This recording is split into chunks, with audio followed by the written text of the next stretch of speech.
नमस्कार दोस्तों, हम पढ़ रहे हैं मध्यकालीन भारत का इतिहास। इससे पहले पढ़ा था प्रथम लेक्चर में इस्लाम का उदय। द्वितीय लेक्चर में हमने पढ़ा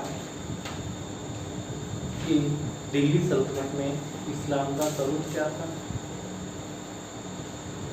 आज पढ़ेंगे इसी बिंदु को आगे बढ़ाते हुए कि भारत पर मुस्लिमों का आक्रमण किस प्रकार हुआ। हम जानते हैं कि भारत इस्लाम के मामले में सर्वप्रथम अरबों के संपर्क में आया। अरब यात्री भारत में व्यापारी के रूप में आए थे और मालाबार तट पर व्यापार करते थे। हमने कल ये भी बताया था आप लोगों को कि अरबों ने भारतीय महिलाओं से शादी करी और जो बच्चे पैदा हुए वो मोकला कहलाए। भारत और अरब के संबंध व्यापारिक संबंध थे, लेकिन खलीफाओं की विजय लालसा, साम्राज्य प्राप्त करने की इच्छा ने भारत और अरबों के संबंध मधुर नहीं रहने दिए। उन्होंने इन व्यापारिक संबंधों को राजनीतिक संबंधों में बदल दिया। अब ये संबंध राजनीतिक हो गए, व्यापारी के साथ साथ, और धर्म प्रसार की भावना भी इनमें शामिल हो गई। इसी भावना के कारण 636 ईस्वी में खलीफा उमर के आदेश से मुंबई के थाने पर सर्वप्रथम अरबों ने आक्रमण किया, लेकिन वो सफल नहीं हो सके, असफल रहे। इसके बाद भी लगातार अरब जो है समुद्री मार्ग और थल मार्ग से भारत की सीमा पर आक्रमण करते रहे, परंतु हमेशा पराजित होते रहे।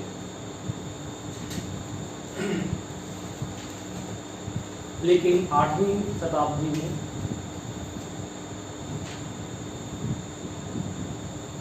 प्रवेश द्वार, जिसे अरबों ने भारत का प्रवेश द्वार कहा, उस पर उन्होंने जो है विजय प्राप्त कर ली और सिंध विजय का जो है मार्ग प्रशस्त हो गया। अब हम पढ़ेंगे ये जो सिंध विजय का मार्ग प्रशस्त किया था वो इब्न अल बहिश्त ने, जिसने मकरान को जीत लिया था। मकरान जो है वो सिंध विजय का प्रवेश द्वार क्या था, सिंध विजय का प्रवेश द्वार। हम पढ़ रहे हैं सिंध पर अरबों का आक्रमण। सबसे पहले भारत पर अरबों ने आक्रमण किया और उसके बाद किसने किया, तुर्कों ने। सिंध पर अरबों का आक्रमण, सबसे पहले अरबों ने आक्रमण किया और उसके बाद किसने आक्रमण किया, तुर्कों ने आक्रमण किया। इस आक्रमण के बारे में हमें जानकारी कहाँ से मिलती है, इस आक्रमण के बारे में हमें जानकारी कहाँ से मिलती है? तो हम कहेंगे इस आक्रमण के बारे में हमें जानकारी मिलती है चचनामा से। किसे मिलती है? चचनामा नाम का एक ग्रंथ है। उस ग्रंथ से हमें अरब आक्रमण के बारे में जानकारी मिलती है। चचनामा का लेखक कौन था ये तो ज्ञात नहीं है। लेखक कौन है ये पता नहीं है, लेकिन इतना पता है अरबी भाषा में लिखा है। कौन सी भाषा में? अरबी भाषा में लिखा गया था। और उसके बाद इसका अनुवाद फारसी में, इसका अनुवाद जो है कौन सी भाषा में? फारसी में इसका अनुवाद किया गया। और वो अनुवाद किसने किया था? वो अनुवादक का नाम था कूफी। क्या नाम था? कूफी ने इसका फारसी में अनुवाद किया था। दूसरा, इसे जानकारी करने के लिए एक और हमारे पास पुस्तक है जिसका नाम है तारीख-ए सिंध। क्या नाम है? तारीख-ए हिंद। तारीख-ए सिंध। ये जो है अकबर के काल में लिखी गई। किसके काल में? बादशाह अकबर के काल में लिखी गई, सन 1600 में। कितने में? 1600 ईस्वी में लिखी गई, अकबर के समय में। और इसका लेखक था मीर मोहम्मद मासूम। कौन था? मीर मोहम्मद मासूम ने इसे अकबर के काल में लिखा। और ये संबंधित किससे? सिंध पर अरबों के आक्रमण से संबंधित है। मैं भी बता चुका हूँ कि सर्वप्रथम अगर संपर्क की बात करें तो व्यापारिक रूप में संपर्क हुआ था, 636 में असफल आक्रमण किया। उसके बाद लगातार आक्रमण होते रहे और 8वीं शताब्दी में जो है इब्न अल-बरिस्त ने जो है मकरान को जीतकर अरबों के लिए सिंध विजय का मार्ग प्रशस्त कर दिया, खोल दिया सिंध विजय का मार्ग। जिस समय अरबों ने सिंध पर आक्रमण किया उस समय भारत की स्थिति क्या थी, थोड़ा इस विषय पर हम चर्चा कर लेते हैं। हर्षवर्धन के बाद, इसके बाद हर्षवर्धन, या हम इस थोड़ा और पीछे चले जाएं, गुप्त काल के बाद भारत जो था वो छोटे छोटे साम्राज्यों में बट गया था। उसके बाद हर्षवर्धन ने इसको एकीकृत करने का प्रयास किया और काफी हद तक एकीकृत करने में सफल भी रहा, लेकिन उतना बड़ा साम्राज्य नहीं बना सका।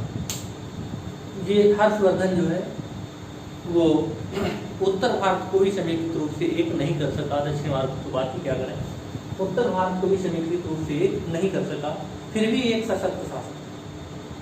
इसके बाद भारत छोटे छोटे टुकड़ों में विभाजित हो गया। जब अरबों ने सिंध पर आक्रमण किया उस समय जो है अफगानिस्तान, कौन सा, जिसे आज हम अफगानिस्तान कहते हैं, वो 2 राज्यों में बटा हुआ था। एक का नाम था काबुल, क्या नाम था, और दूसरे का नाम था जाबुल।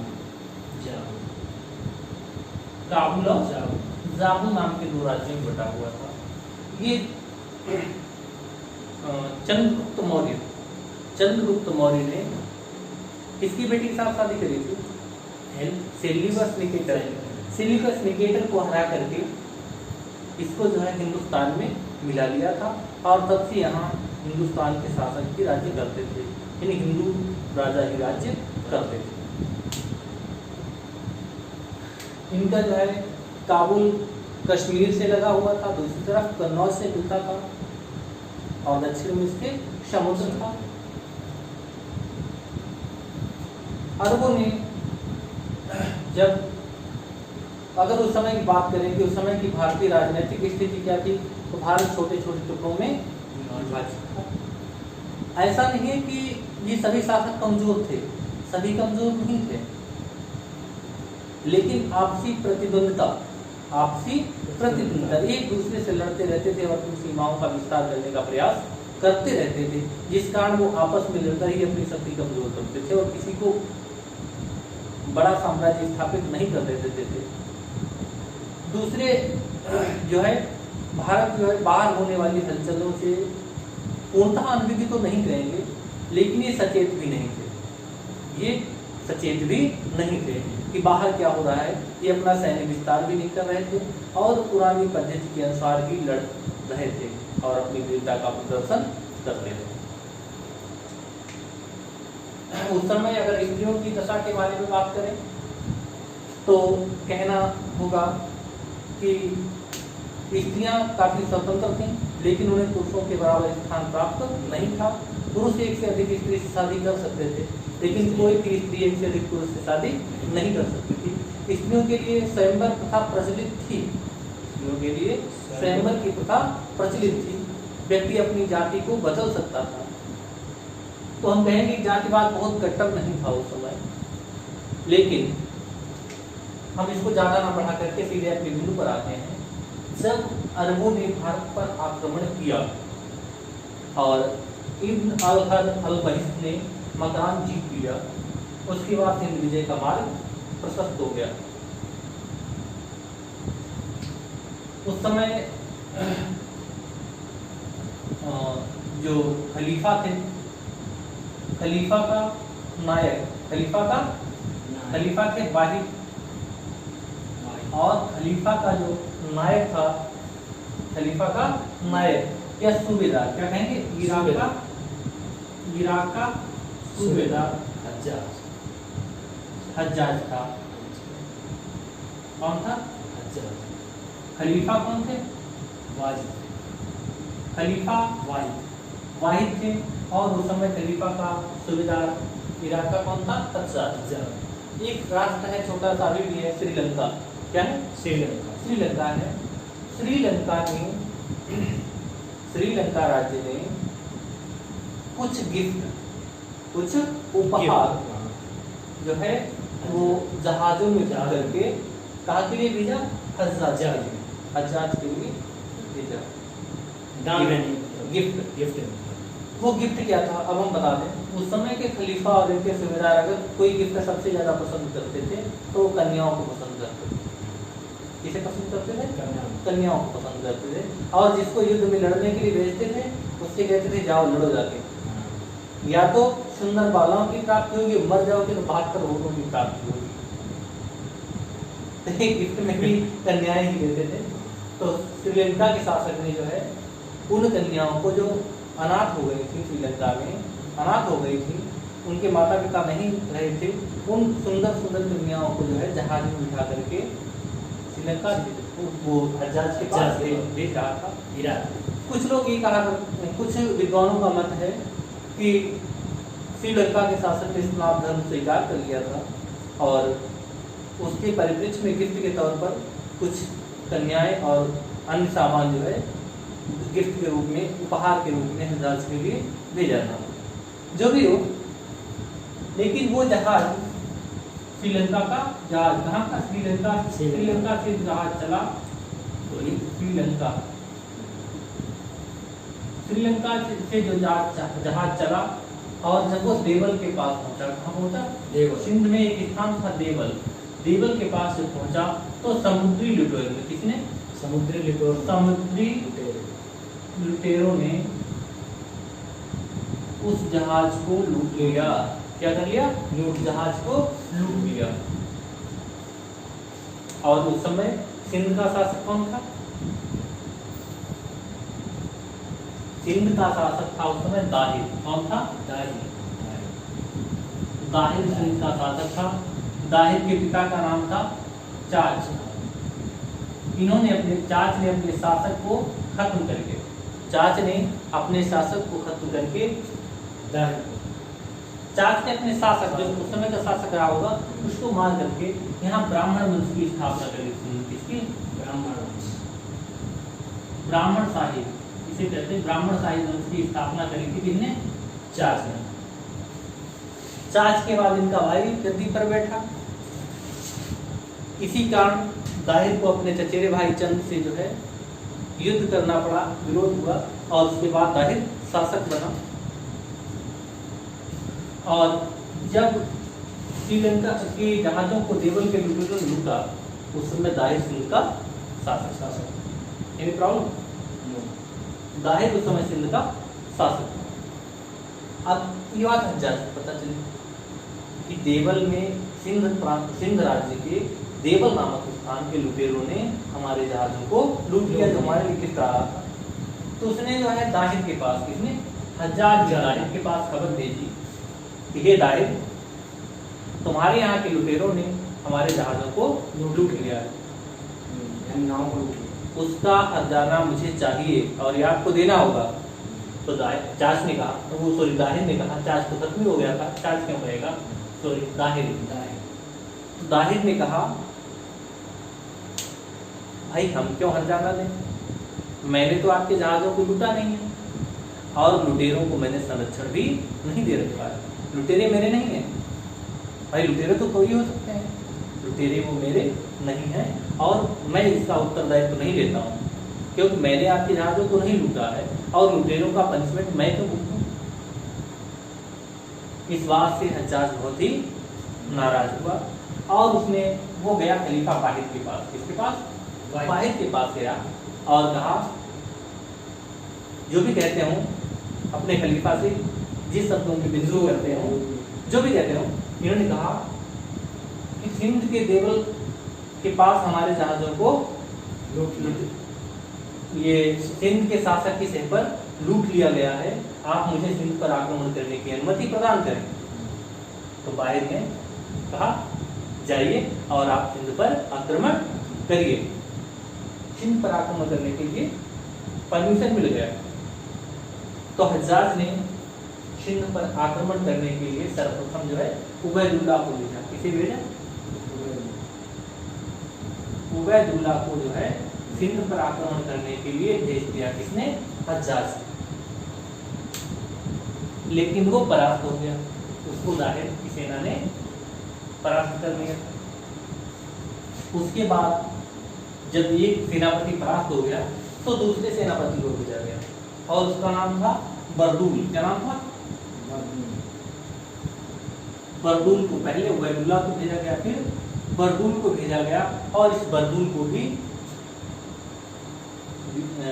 सिंध की सेना ने हरा दिया। दो आक्रमण असफल हो गए। एक आक्रमण और असफल हो चुका था बहुत जबरदस्त, जिन्होंने थाने पर आक्रमण किया था। तो इनका थोड़ा विश्वास डगमगाया। तो हज्जाज ने अपने दामाद, हज्जाज जो था, हज्जाज ने सर्वश्रेष्ठ सेनापति, जो उसका सर्वश्रेष्ठ सेनापति था और वो इसका दामाद भी था, जिसका नाम था मोहम्मद बिन कासिम। क्या नाम था? मोहम्मद बिन कासिम। कासिम हज्जाज का दामाद था। ये हज्जाज का दामाद था और सेनापति भी था। ठीक है, इसने मोहम्मद बिन कासिम को सेनापति बना करके 3rd नंबर पर 711-12 में भेजा। कहा बेटा जाइए और सिंध विजय करिए। मोहम्मद बिन कासिम जो था नया युवक था, 17 वर्ष का। कितने साल का था? 17 वर्ष। 17 वर्षीय बालक था, युवा था, नया खून था, चल दिया। और इसने सर्वप्रथम देवल आक्रमण क्या किया? देवल सबसे पहले पड़ता ही था। देवल या दाभोल, इसे क्या कहा जाता है? दाभोल। देवल या दाभोल कहा जाता है। इस स्थान पर पहुंचा। अरब सागर में ये सिंध और अरब की सीमा पर था, अरब सागर में नहीं था। मतलब ठीक है, देवल या दाभोल पहुंचा। इसके साथ जो थे वो अश्वारोही थे। क्या थे? ऊंट थे। और देवल के समुद्र तट पर, बंदरगाह पर, देवल के बंदरगाह पर एक अन्य सेना भी इसके साथ मिल गई आकर के, जो किसने भेजी थी? हज्जाज ने। और उस सेना में शिला पत्थर फेंकने वाला यंत्र, पत्थर फेंकने वाला यंत्र, जिसे मैंजानिक क्या कहा जाता था? मंजानिक या मैगलन कहा जाता था। क्या कहा जाता? मंजानिक या मैगलन। वो यंत्र भी शामिल था और दूसरा एक नेफ्ता नाम का यंत्र शामिल था। उस यंत्रों से युक्त मतलब सज्जित सेना इसके साथ लग गई। हालांकि देवल जो था, जो दाभोल है, वो दाहिर की राजधानी अरोर, क्या थी? अरोर जो थी दाहिर की क्या थी? राजधानी। और देवल के बीच में सिर्फ 150 मील की दूरी थी। कितनी दूरी थी? 150 मील की दूरी थी। लेकिन दाहिर बिल्कुल निश्चित था। उसने कहा देवल के लुटेरों ने जहाजों को लूटा है, देवल के समुद्री लुटेरों ने हज्जाज के जहाजों को लूटा है। तो हज्जाज का सेनापति देवल पर आक्रमण करता है और आक्रमण करके निकल जाए। लेकिन ऐसा हुआ नहीं। उसने जो सोचा था वैसा कदापि नहीं हुआ। उसने मोहम्मद बिन कासिम ने देवल पर आक्रमण किया, देवल को जीत लिया और देवल में ही सर्वप्रथम जजिया लगाया। सर्वप्रथम जजिया, अगर भारतीय भूमि पर कहीं जजिया लगा है तो सर्वप्रथम देवल में लगा।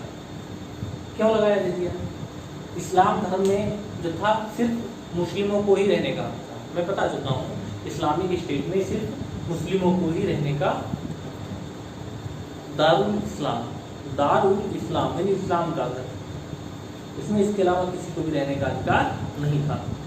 लेकिन भारत में पूरा विधर्मी ही थे, इसलिए इस्लामिक तो एक भी नहीं थे देवल में। अब सभी को एक साथ मार डालना भी कहाँ का उचित था। लेकिन फिर भी बहुत अच्छा कत्लेआम किया इसने और जजिया कर लगाया। ठीक है, उसके बाद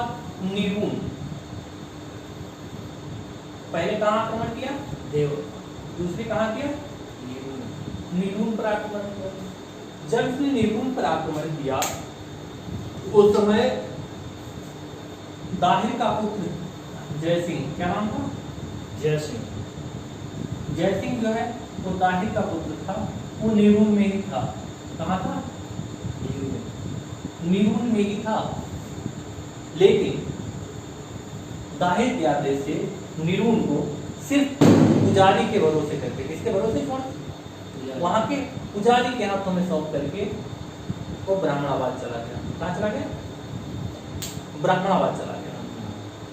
और पुजारी ने जैसे ही मोहम्मद बिन कासिम आया, कहा आइए आपका स्वागत है, कीजिए भाई, पंडित लोग कभी लड़े हैं क्या? हाँ, देवल में जरूर, देवल में जो है 4000, लगभग 4000 जो है वो सैनिक थे, उन्होंने वीरतापूर्वक लड़ाई लड़ी। लेकिन दाहिर महोदय ने यहाँ कोई भी सैन्य सहायता नहीं भेजी। इसकी अदूरदर्शिता की थी, ठीक है, ये इसकी अदूरदर्शिता की थी। अगर ये सैन्य सहायता भेज करके यहीं इसको दाहिर को मोहम्मद बिन कासिम को हरा देता तो इसके लिए इतनी बड़ी मुसीबत नहीं होती। लेकिन इसने यहाँ ध्यान नहीं दिया। नीरून में जब हो गया तो उसने कहा ठीक है, इसको पुजारी के हाथों सौंप तो तुम भाग आओ। पुजारी ने जो था वो नीरून सीधे सीधे किसको दे दिया? जय सिंह ने नीरून पुजारी को दे दिया और पुजारी ने मोहम्मद बिन कासिम को दे दिया। अब लीजिए, हम भाई लड़ने वाले तो है नहीं। उसके बाद नीरून के बाद सेवान, कहाँ पहुंचा? सेवान में, कहाँ पहुंचा? सेवान में आक्रमण किया। सेवान का शासक जो था बजेरा था। कौन शासक था? बजेरा। कौन शासक था? बजेरा शासक था, जो इसका दाहिर का चचेरा भाई था। दाहिर का चचेरा भाई था। इससे लड़ाई भी हार गया और सेवान भी मोहम्मद बिन कासिम ने अपने में शामिल कर लिया। अब क्या होता है? मोहम्मद बिन कासिम की सेना जो है वो नदी के तट पर रुक गई, क्योंकि नदी में उस समय पानी ज्यादा था, उसको पार नहीं कर सका। और उसी समय उसकी सेना में महामारी भी फैल गई और हमारे दाहिर बाबा जो थे वो फिर भी बैठे रहे, ये इंतजार करने के लिए कि इराक से उसके लिए जो है रसद और दवाइयाँ आ जाएं, और खा पी के वो जब स्वस्थ हो जाएं और हम पर आक्रमण करेंगे, खूब स्वस्थ होकर वो जब हम पर आक्रमण करेंगे तब हम इसे निपट लेंगे। और इसने अपना भाग्य जो है अंतिम लड़ाई के लिए ही निर्धारित कर लिया था कि अंतिम लड़ाई में जो कुछ होगा वही हमारा भाग्य होगा, और सब भगवान भरोसे छोड़ करके बैठ गया। उसके बाद हुआ वही जैसा हम बता रहे हैं कि उसके पास जो है सब रसद वगैरह आ गई और दवाई रसद सब आ गया, वो स्वस्थ हो गए। और फिर उन्होंने सीसम पर आक्रमण किया। किस पर? सीसम पर आक्रमण।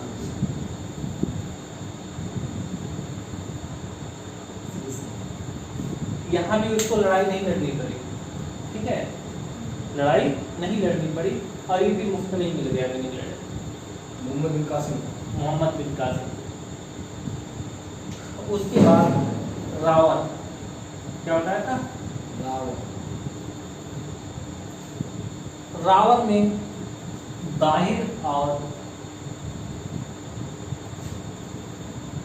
कासिम का युद्ध होता है। किसका युद्ध होता है? दाहिर और कासिम का महाभयानक युद्ध होता है, और इसमें दाहिर हार जाता है, और जब हार जाता है तो इसे कत्ल कर दिया जाता है।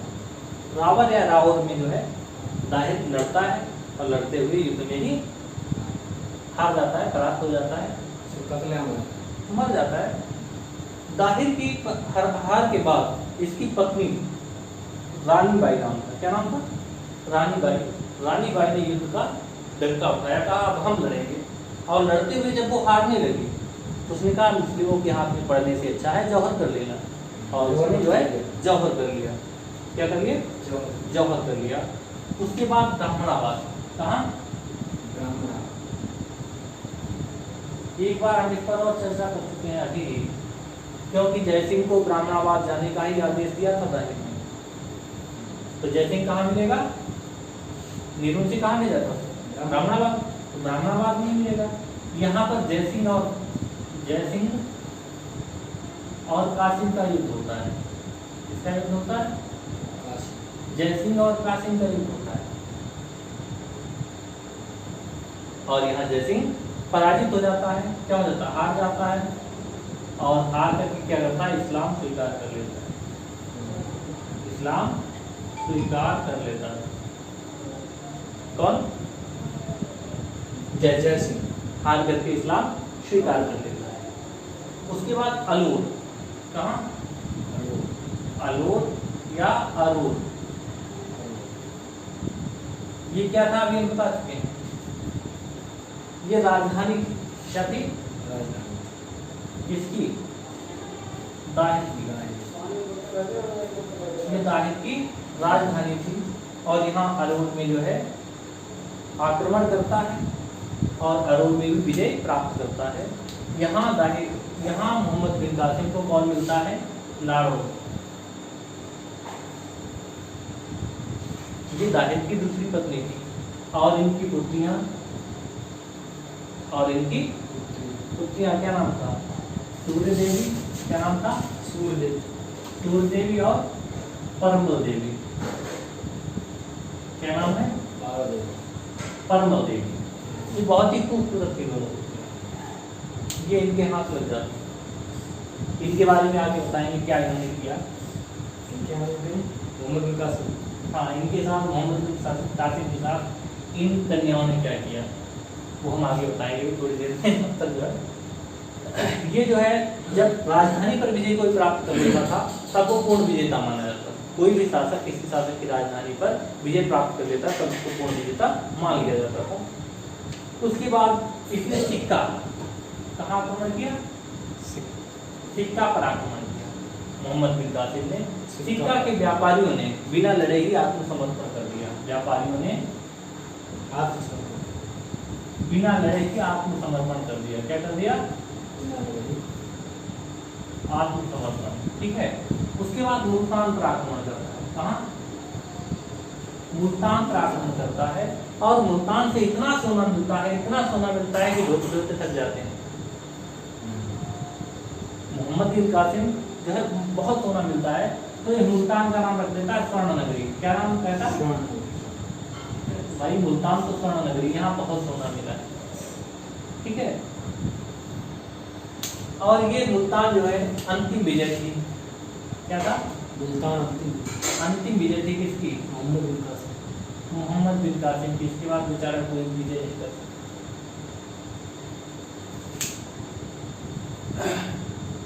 अब हम देखते हैं अंतिम विजय जब है तो इसके बाद तो कुछ न कुछ हुआ ही होगा गलत।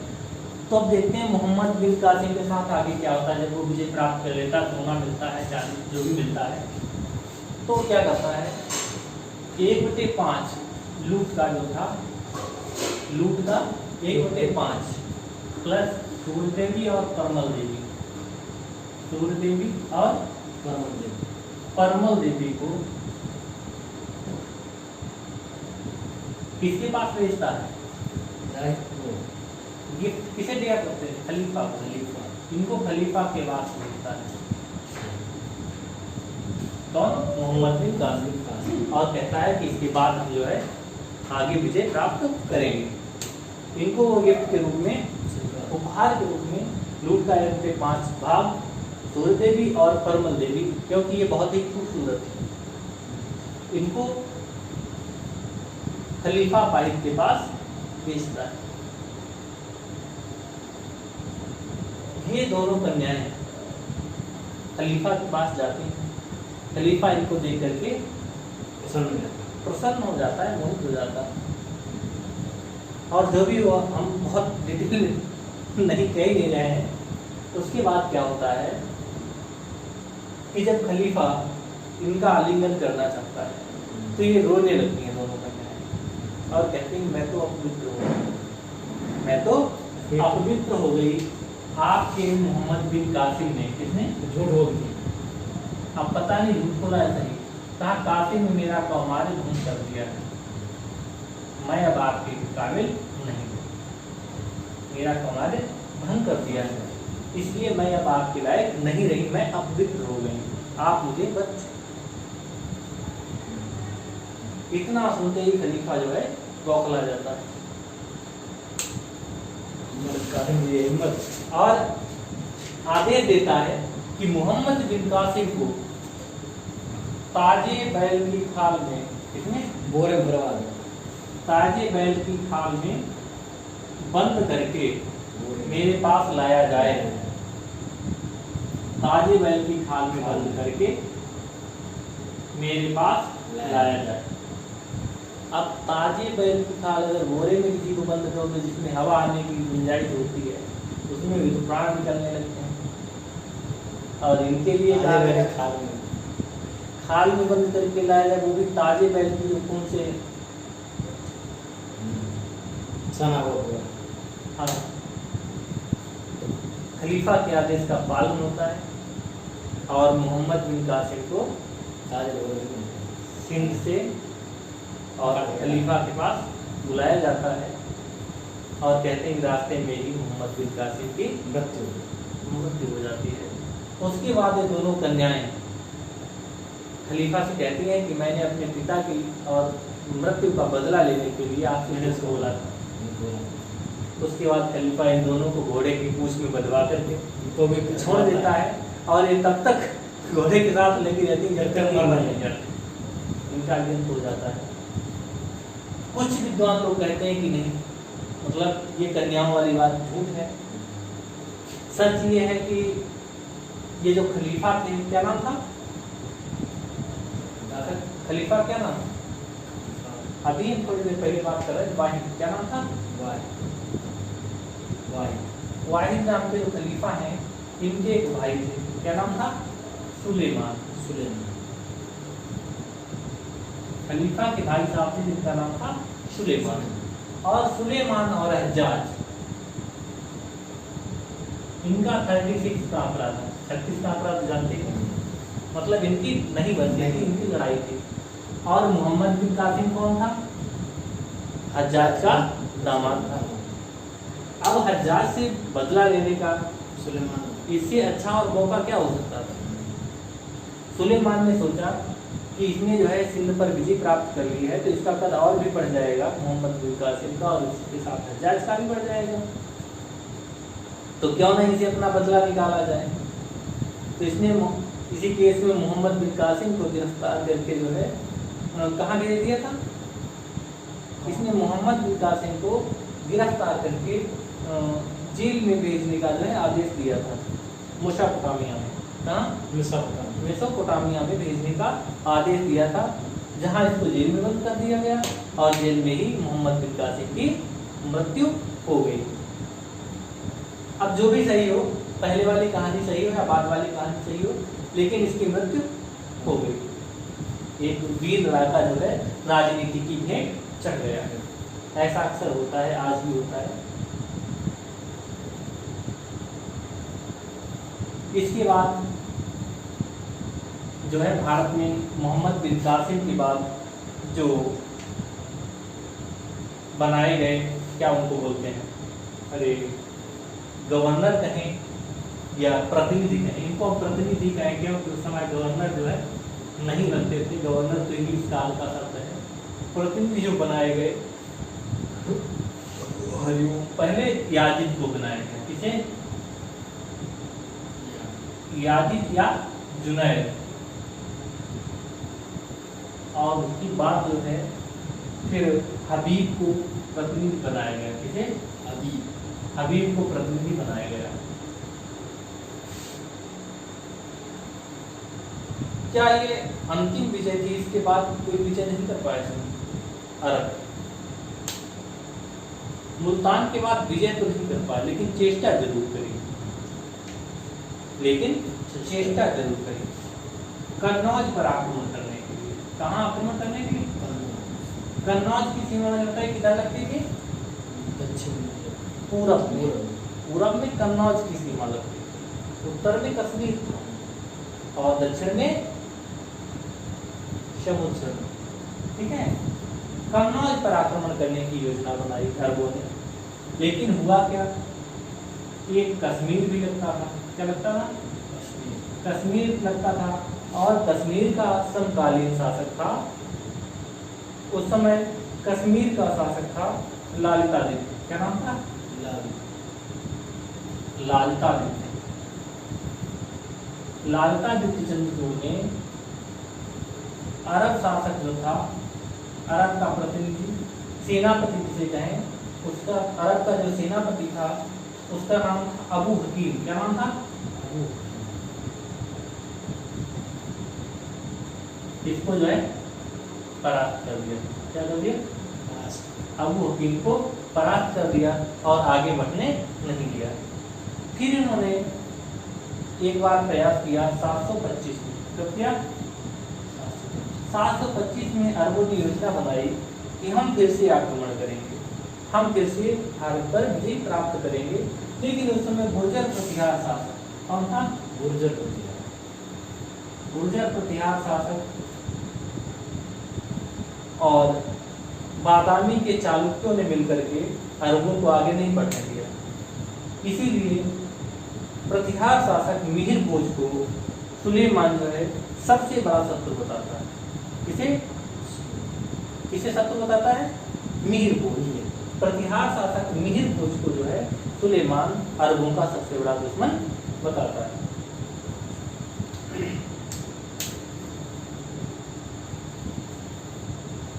आगे हम देखते हैं कि जब मिहिर भोज इतना ही पावरफुल था, जब मिहिर भोज इतना ही पावरफुल था, कौन?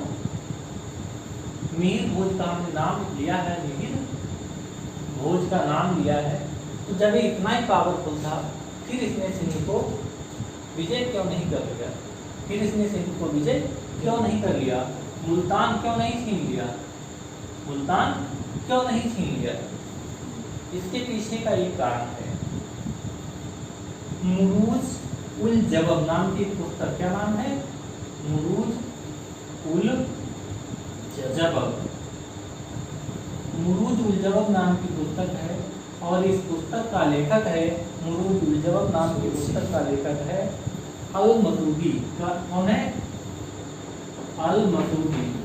अल मसूदी की पुस्तक है मुरूज उल जबब। इसमें बताया गया है कि मुल्तान में एक सूर्य मंदिर था। क्या था मुल्तान में? मुल्तान में एक सूर्य मंदिर था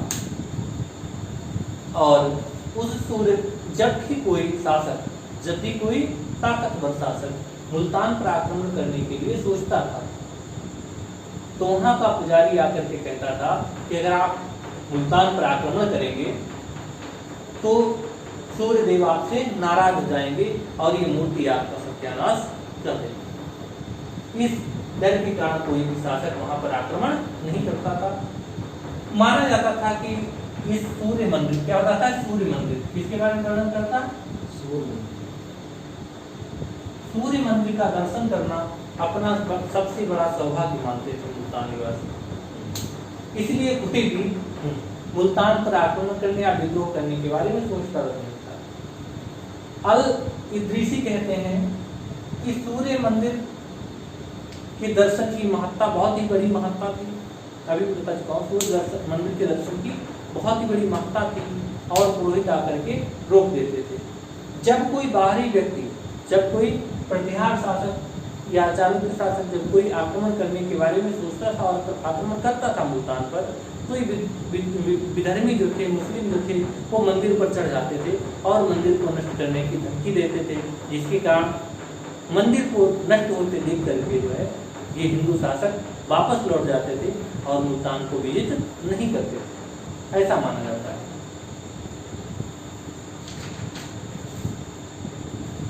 आगे इस बिंदु पर लास्ट हमारा पॉइंट है, वो है अरब आक्रमण का भारत पर प्रभाव।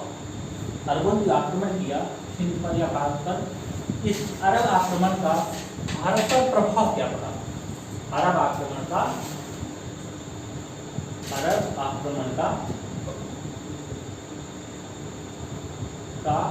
भारत पर प्रभाव, इसके बारे में विद्वानों के अलग अलग मत हैं। कर्नल टॉड, क्या नाम है? Colonel Tod.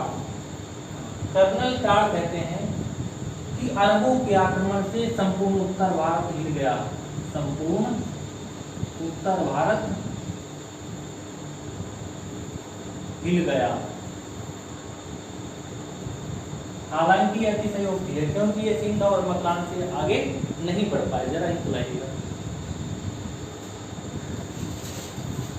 क्योंकि ये मकरान और सिंध से आगे नहीं बढ़ सके। मुल्तान विजय की अंतिम विजय थी, तो टाड़ का ये कहना अतिशयोक्ति है। चलो उसे खुला थोड़ा सा, ये इनका जो है कहना था कि संपूर्ण भारत हिल गया, ये अतिशयोक्ति प्रतीत होती है। बुलजले हेग, क्या नाम है? बुलजले हेग नाम के इतिहासकार हैं। ये कहते हैं कि भारतीय इतिहास की ये एक आकस्मिक घटना है।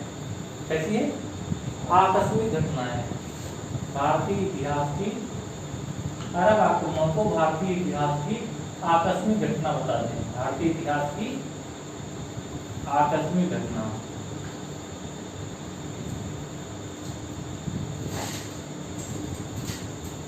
अगले विद्वान हुए हैं सर स्टेनले लेनपूल। क्या नाम है?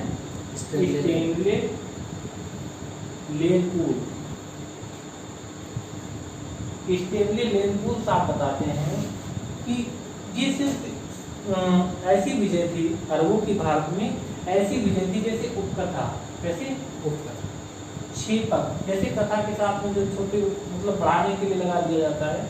यह क्या परिणाम शून्य विजय, क्या था? परिणाम शून्य विजय थी, इसका कोई भी परिणाम नहीं निकला। ये भी अतिशयोक्ति, इन्होंने उसको बहुत डिमोरलाइज कर दिया। ऐसा भी नहीं है कि कोई परिणाम ही ना हुआ हो। हम देखते हैं, अगर हम विश्लेषण करें तो संक्षेप में कहेंगे कि अरबों के भारत पर आक्रमण का सामाजिक, आर्थिक, धार्मिक और सांस्कृतिक परिणाम बहुत ही विस्तृत हुआ। अब हम पहले देखते हैं कि किस प्रकार से विस्तृत परिणाम हुआ है। इस तरह से आक्रमण का विस्तृत परिणाम हुआ है। तो हम देखते हैं समुद्री व्यापार। क्या करते हैं? समुद्री व्यापार। समुद्री व्यापार जो था उस पर अरबों का क्या था? एकाधिकार। किसका? एकाधिकार किसका था? अरबों का। इस पर समुद्री व्यापार पर अरबों का एकाधिकार था। जब अरबों ने भारत पर आक्रमण किया, सिंध पर आक्रमण किया, तो इनके साथ मिलकर के भारतीय व्यापारी भी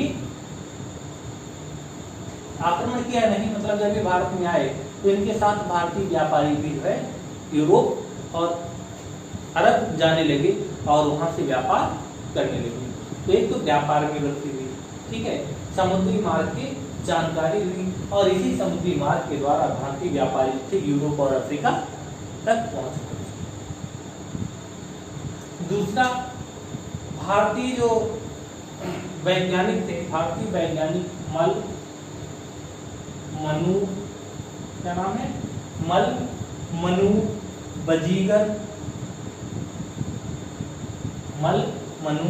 बजीगर और सिंधबाद। क्या नाम था? सिंधबाद। ये वैज्ञानिक हैं। क्या है ये? वैज्ञानिक हैं और ये बगदाद के दरबार में रहे। ये भारतीय वैज्ञानिक बगदाद के दरबार में रहे। मनु के बारे में, ये चिकित्सक भी थे। मनु क्या थे? चिकित्सक थे। इन्होंने खलीफा हारून का इलाज किया था। किसका? खलीफा हारून का इलाज किया था। किसने? मनु ने। धन नाम का व्यक्ति जो था वो बगदाद का मुख्य चिकित्सा अधिकारी नियुक्त किया गया, जो भारतीय ही था। अमीर खुसरो कहते हैं, कौन? अमीर खुसरो कहते हैं कि अबू मासर नाम का जो है अरब ज्योतिषी भारत आया और उसने 10 वर्ष तक बनारस में रह करके शिक्षा ग्रहण करी, ज्योतिष शास्त्र की शिक्षा ग्रहण करी। भारतीय अंक जैसे दशमलव, शून्य, वर्गमूल, घनमूल, ये कहाँ के अंक हैं? भारतीय अंक है।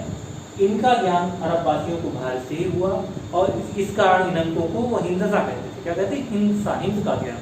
क्या कहते थे? हिंदसा, यानी हिंद का ज्ञान कहते थे अरब वासी। ये जो हमारी दशमलव प्रणाली है वो 9वीं सेंचुरी में अल-ख्वारिज़मी ने अरब में लोकप्रिय बनाया। किसने? अल-ख्वारिज़मी। दशमलव प्रणाली कहाँ से ले गए थे? भारत से। दशमलव को अल-ख्वारिज़मी, क्या नाम है? अल-ख्वारिज़मी ने 9वीं शताब्दी में अरब में लोकप्रिय बनाया और अरब से ये ज्ञान एक भिक्षुक के द्वारा यूरोप पहुंचा। कहाँ पहुंचा? यूरोप में पहुंचा। और उस भिक्षुक का क्या नाम था? एबेलार्ड। क्या नाम था? एबेलार्ड या एबेलार्ड या एबेलार्ड नाम के भिक्षुक के द्वारा जो है ये ज्ञान यूरोप में पहुंचा। और यूरोप में जो 12वीं सदी में जो ज्ञान की परम ज्योति प्रकाशित हुई और अंग्रेजों ने अपने व्हाइट बर्डन कह करके हम लोगों पर जो है अपना शासन जमाया सभी लोगों पर, वो अगर माना जाए किसकी देन थी तो उसकी उत्पत्ति भारत में ही हुई थी। लेकिन भारतीय अपने ज्ञान को दूसरे को बताना ही नहीं चाहते थे, इसलिए इनका ज्ञान जो है बहुत अधिक रूप से विस्तृत नहीं हो सका और इनकी की हुई मेहनत का श्रेय कोई दूसरा ले गया।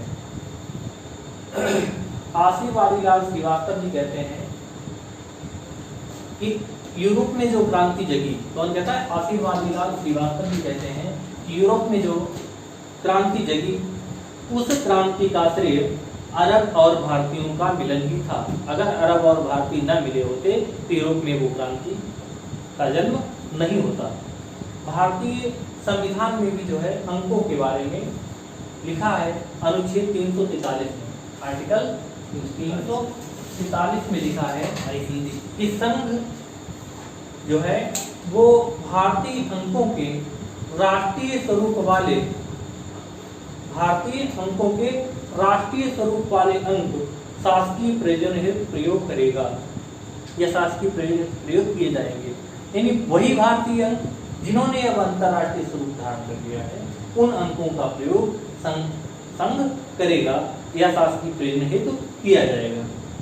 शतरंज के बारे में बताते हैं। कुछ लोग कहते हैं शतरंज का खेल अरब देश से भारत आया था, लेकिन जो अमीर पुरुषों हैं वो बताते हैं कि शतरंज की उत्पत्ति भारत में ही हुई थी और इसको पहले चतुरंग नाम से जाना जाता था। ठीक है, चतुरंग नाम से जाना जाता था और इसकी उत्पत्ति भारत में ही हुई थी। अरबों ने भारतीय ज्ञान के जो स्रोत थे कुछ पुस्तकों का अरबी भाषा में अनुवाद करवाया।